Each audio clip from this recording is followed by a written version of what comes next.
सास्तूरमध्ये आलो, आपापल्या मिनी बुलेटवर आलो. हे आपलं हॉस्पिटल.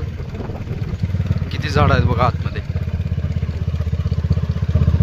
पाऊस, काय पाऊस धुमाकूळ वाटले राव, भयानक. असं टाकलं होतं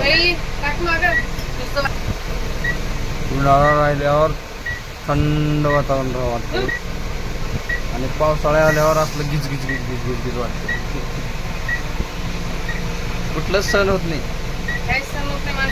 हा हा बघा की हो का कसलं बघाल तिकडं नुसतं गिज गिज गिज गिज गिज. आणि ह्याच्यामध्ये आम्ही निघालो कामाला.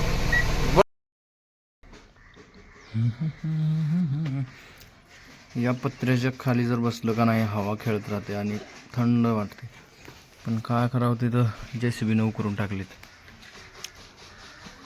आणि इथं बसला. कालच्या तसल्या भयानक पावसामुळं वातावरण बघा कसलं आहे.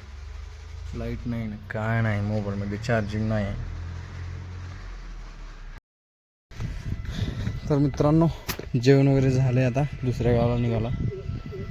हे बघा मंदिराचं जुनं बांधकाम, किती दगड ढासळून पडलेत भूकंपामुळं. ही आपली गाडी. जस्ट जेवण वगैरे करून निघालो आम्ही आता. बघा मंदिरापाशी झाडं किती छान आहेत.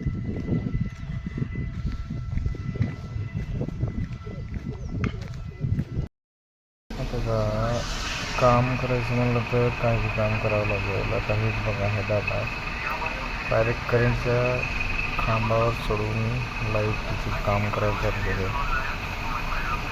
असं आहे ते परमिट घेतल्यामुळं काय नाही, पण जर असंच जर गपचिप कोणी जर गेलं वरी चुकीनं काय झालं तर जीवाला किती धोका मिळालेला आहे. ते अवघड आहे.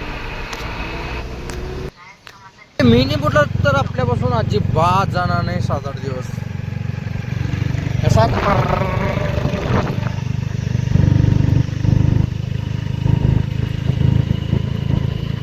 वातावरण आहे रे बाबा.